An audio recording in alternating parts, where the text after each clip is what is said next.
أعوذ بالله من الشيطان الرجيم بسم الله الرحمن الرحيم وإن انتزح كچيري وپاشل سولي البول بولي مثل رؤوس الإبل فمثل د سرو دستنو لکه د ستنو سرونه چې یو سړی بولی کوي دا بولی د وکالو ته لکه د ستنې سرونه داسې څاڅکي را وپاشل سي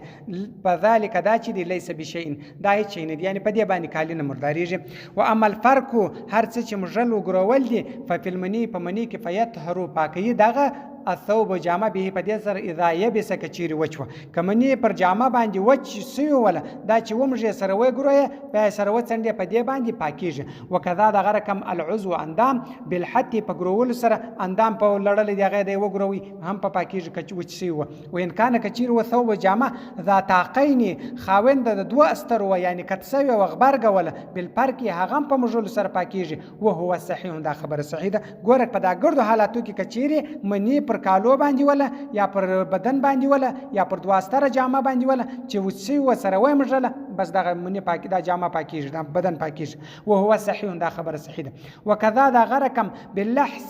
په چټلو سره بلندولو سره اذا هغه اصابک ورسد الخمر شراب یده ولاست د یو چا لاس په شراب باندې ولړل سو دا په ناړو باندې لوند کې صفاکي نو دا په دې باندې پاکیږي فلحسه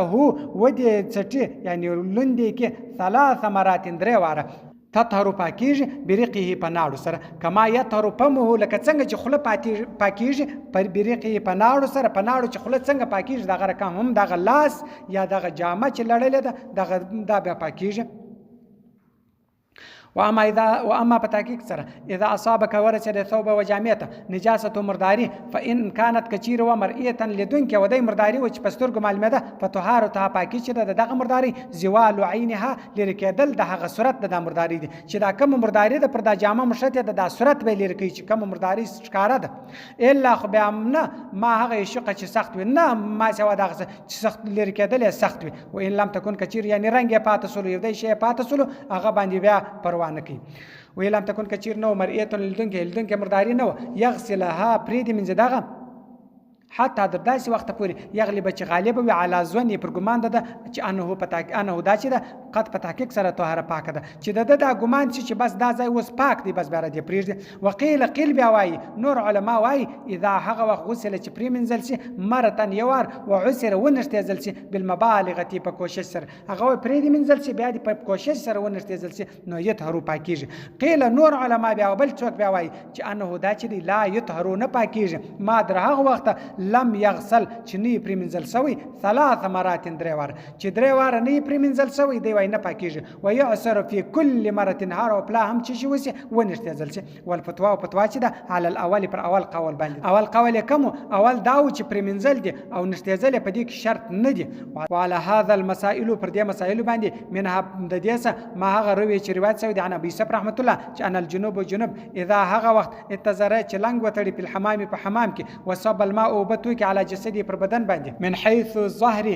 د شاده طرفه والبطن یا د نس د طرفه حتی در داسې وخت پورې یخرج چې ووزي من الجنابه د جنابت سره ثم ورست صبتو کې الماء به على الازار پر لنګ باندې يحكم حکم کیږي بطهارت په پاکي سره الازار د ازار یعنی دا لنګ هم پاکیږي کچیر دغه بدن یو پلا پریمنځي بدن د جنابت سره لري کې بیا پر لنګ وب تو کله بس دا لنګ پاک دي ولم یاسر کڅ هم نه نشته ځل کې نشته ځل سوی نه وي هم هغه مسلې باندې د خبره وکړه وقال ویل دی په موضع الاخر په بل ځای کې اذا هغه امر کله چې تیر سي الماء وب بکپه په لاسو باندې فوق الازار سربیره پر لنګ باندې په ودا چې احسن ډیره شته یعنی چې سربیره دی او پر د پلاسو باندې دی پر تیر کې نو دا خبره چې دی د لاس پر تیر کې پر د لنګ باندې احوت او احتیاط پدې کې دي او په المنتقى په منتقى کې وای شورت شرطیج العصر نستهزل منتقى بیا وای هغه وای شرط چې دی هغه نستهزل دی على قول ابي صبر رحمت الله ايضا دا غرکم ولو اصحاب کچیر ورسید البول بول ثوب وجامته فغمس نو دی غټه کله مرتن یو ور په نهر په والی کې جارن چې بيږي وعسره وين استهزل يطهر پاکیږي وهذا قول ابي يوسف رحمه الله دا قول ابي يوسف رحمه الله ايضا دا غره کم دا قول دي وفي الاصل په اصل کې وای په مبسوط کې قال ويل دي يغسله بريد من ثلاث مرات درې واره ويعسر او ودي نشتيږي كل مره هر واره وای درې واره پریمنځي په هر وار به چې شو کې د هم هر وار چې پریمنځي بیا به ونشتيږي بیا به پریمنځي بیا به ونشتيږي نو بیا دا پاکیږي دا چې دی دا د امام یوسف صاحب قول دی. وعن محمد صدق الله العلي العظيم وصدق الرسول النبي الأمي الكريم ونحن على ذلك من الشاهدين والشاكرين والحمد لله رب العالمين.